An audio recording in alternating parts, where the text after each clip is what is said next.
아멘. 네, 우리 성도님들은 태풍으로 인해 피해가 없으신가요?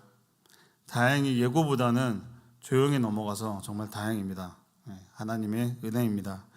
그럼에도 밑에 지방은 피해 입은 곳들이 있으니 빨리 수습되기를 기도합니다. 태풍이 올 때마다 느껴지는 거지만 자연재해 앞에서는 사람은 참 작아지는 것 같습니다. 하나님 앞에, 자연 앞에 겸손해야 됨을 느낍니다. 오늘 말씀의 제목은 모든 일은 하나님께 묻고 시작하자입니다. 우리가 계속적으로 야고보서를 보고 있는데요, 말씀들이 기억이 나시나요? 1장부터 보게 된 내용이 듣기를 빨리 하되 화내기를 더디하라, 가난한 자와 부한 자를 차별하지 말아라, 혀를 조심하여 상대방에게 상처를 주지 마라. 기억나시죠? 야고보서 곳곳에 믿음의 성도들이 살아가면서 조심해야 할 것들을 얘기하고 있습니다. 우리 성도님들은 이런 경고들을 조심하며 잘 지키고 계신가요? 자꾸만 뭘 조심해라, 이런 하지 마라 하니까 답답하시죠? 하지만 그렇게 해서라도 하나님의 영광을 가리는 일이 생기지 않는다면 우리 조금만 더 노력했으면 좋겠습니다. 우리 함께 계속적으로 승리하며 나아가길 원합니다. 아멘. 오늘 말씀 13절에 들으라 하고 말하고 있습니다. 무엇을 들으라는 걸까요? 13절 말씀 함께 같이 보겠습니다. 들으라, 너희 중에 말하기를 오늘이나 내일이나 우리가 어떤 도시에 가서 거기서 1년을 머물며 장사하여 이익을 보리라 하는 자들아. 말씀만 보면 일을 하기 위해 준비하는 우리들의 흔한 계획의 모습이라고 쉽게 볼 수 있습니다. 하지만 이 말씀에서 주의 깊게 봐야 하는 것은 하나님은 배제된 채 일을 준비하는 주체가 내가 돼서 일을 진행하고 있다는 점입니다. 하루, 이틀, 더 나아가 1년이라는 세월을 어떤 도시, 즉 낯선 곳에 가서 기거하고 생활하는 중요한 일을 하나님께 기도하지 않고 하나님의 응답 없이 자신이 계획을 잡아간다는 것입니다. 14절 말씀에 이어서 내일 일을 너희가 알지 못하는도다 라고 말씀하십니다. 우리가 살아가면서 내일 일을 알면 유익도 있겠지만 내일에 안 좋은 일이 생긴다는 걸 안다면 오늘 하루는 무서운 날이 될 수도 있을 것 같습니다. 그래서 우리는 하루하루 최선을 다해 하나님과 호흡하며 살아가야 합니다. 그런데 우리는 미래의 일을 보장해 놓은 듯이 살아가고 있진 않은지 돌아봐야 합니다. 그런 생각은 잘못된 것이라고 성경은 말하고 있습니다. 성경에 어떤 부분들이 있는지 한번 살펴볼까요? 에스더 말씀 5장에서 7장을 보면은요, 에스더와 하만 장군의 얘기가 나옵니다. 하만은 유다인 에스더 민족이자 모르드기 민족을 멸하는 계획을 꾸몄지만 자기가 세운 나무에 자기가 달려 죽을 줄도 모르고 자기의 부귀영화를 자랑하는 하만 장군의 이야기를 봅니다. 또 요나서 1장을 보면 하나님이 지시한 명령을 피하기 위해 배에 올랐으나 오히려 폭풍을 만나 바다에 던져지는 신세가 되고 말았던 선지자 요나. 마태복음 8장 23절에서 27절에 갈릴리 호수 한가운데서 예측하지 못한 큰 폭풍을 만났던 주님의 12제자의 말씀을 얘기할 수 있습니다. 요즘은 어떨까요? 요즘에도 세상에는 하루 앞을 알 수 없는 일들이 많이 일어나고 있습니다. 바로 며칠 전 태풍도 엄청난 위력을 가지고 있다고 얘기하였고, 그리고 또 단단히 준비했지만 태풍의 세력은 확 줄어들었고 더 큰 피해를 줄일 수 있었습니다. 슈퍼컴퓨터로 엄청난 예측을 했지만 맞지 않게 된 거죠. 하지만 정말 다행이긴 합니다. 저도 전에 공사장에서 일한 적이 있는데요, 일을 마치고 일한 분들과 회식을 하고 집에 돌아왔을 때 한 통의 전화를 받게 되었습니다.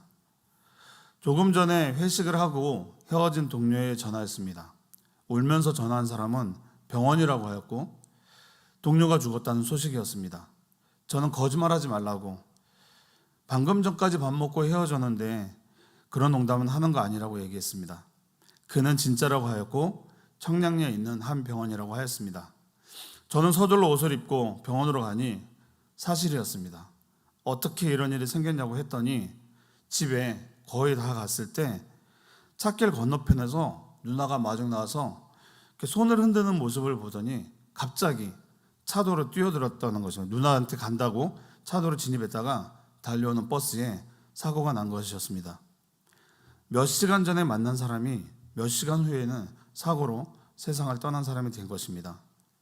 이전에도 큰 사고를 보면 삼풍백화점 사건이나 성수대비 사건, 이 사건들의 내용에는 간발의 차로 살고 죽고가 결정된 일들을 뉴스로 보곤 합니다.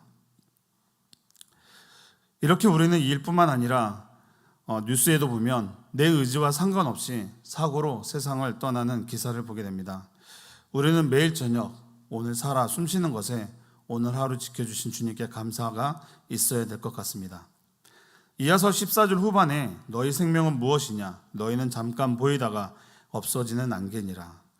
안개의 비유를 말씀하시며 인생은 잠시 보이다가 사라지는 안개라는 것입니다. 인간이 사라지는 것은 죽음입니다. 죽음은 모든 사람들의 1대1의 문제입니다.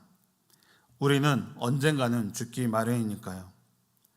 여러분은 죽음을 어떻게 준비하고 계신가요? 죽음다운 죽음을 위해 기도하셔야 합니다. 삶과 죽음이 하나님의 주권 안에 있다고 결정할 때 죽음도 평안해질 수 있습니다. 그리고 구원받은 우리가 죽음에 담대할 수 있는 또 하나의 이유는 부활의 소망과 천국에서의 삶이 있기 때문입니다. 이어서 15절입니다. 15절에 너희가 도리어 말하기를 주의 뜻이면 우리가 살기도 하고 이것이나 저것을 하리라 할 것이거늘. 여기서 말하는 주의 뜻은 굉장히 가볍게 얘기하는 것입니다. 어떤 일이나 사건들을 모두 주의 뜻이라고 갖다 붙인다는 것입니다. 우리가 성도라면 자기 뜻과 계획을 내세우기 전에 먼저 하나님의 뜻을 묻고 그것을 힘써 행해야 한다는 것입니다. 그런데 오늘날 교회나 성도들을 보면 성경이 말씀하는 교훈과는 다르게 하나님의 뜻을 잘못 내세우거나 악용한다는 것입니다. 자기의 뜻과 욕심을 하나님의 뜻으로 교묘히 위장하는 것입니다. 또는 자기의 욕심대로 행하고는 나중에 이를 하나님 앞에 내놓으며 인정해 달라고 하는 겁니다. 얼마나 교만한 모습입니까? 우리 성도님들은 어떠하신가요? 기도할 때나 하나님의 일을 할 때 하나님께 묻고 하나님이 원하시는 방향으로 나아가고 계신가요? 아니면 내가 이렇게 할 테니 하나님 축복만 해주시라고 하나님을 내 마음대로 사용하고 계시진 않으신가요? 세움드립교회 성도 여러분, 우리는 우리의 욕심을 하나님의 뜻으로 포장하거나 먼저 욕심대로 행하고 이를 하나님께 내밀어서는 안 됩니다. 이것이 하나님의 뜻이라고 말해서도 안 된다는 것입니다. 그리고 먼저 하나님의 뜻을 마음에 다해 묻고 그 뜻이 확실하면 전심을 다해 이를 힘써 행함으로 이 땅에 진정한 하나님의 뜻을 이루어드리는 하나님의 백성이 되어지길 기도합니다. 16절과 17절입니다.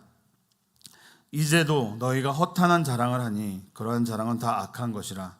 그러므로 사람이 선을 행할 줄 알고도 행하지 아니하면 죄니라. 이 말씀을 세번역 성경으로 다시 한번 제가 읽어보겠습니다. 그런데 여러분은 지금 우쭐대면서 자랑하고 있습니다. 그와 같은 자랑은 다 악한 것입니다. 그러므로 사람이 해야 할 선한 일이 무엇인지 알면서도 하지 않는다면 그것은 그에게 죄가 됩니다. 이 말씀이 좀 더 많이 와닿으시죠? 하나님을 배제한 채 오만한 태도로 자랑하는 건 악하다고 말하고 있습니다.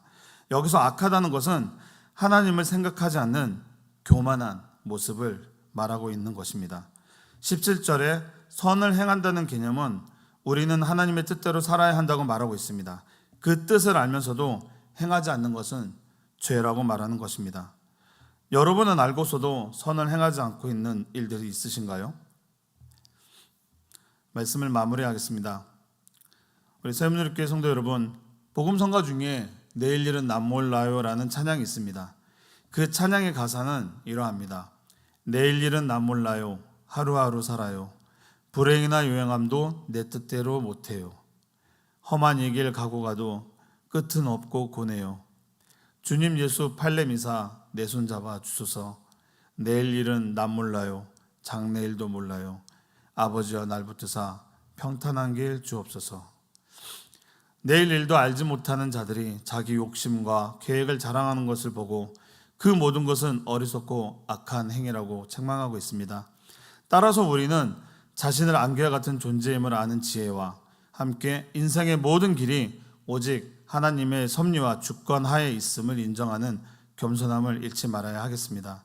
그래서 하나님의 의, 하나님의 뜻을 먼저 구함으로 남은 인생을 하나님께 맡기며 오직 그리스도의 십자가 복음만을 자랑하는 삶을 살아가는 우리 성도님들 되시길 축복합니다.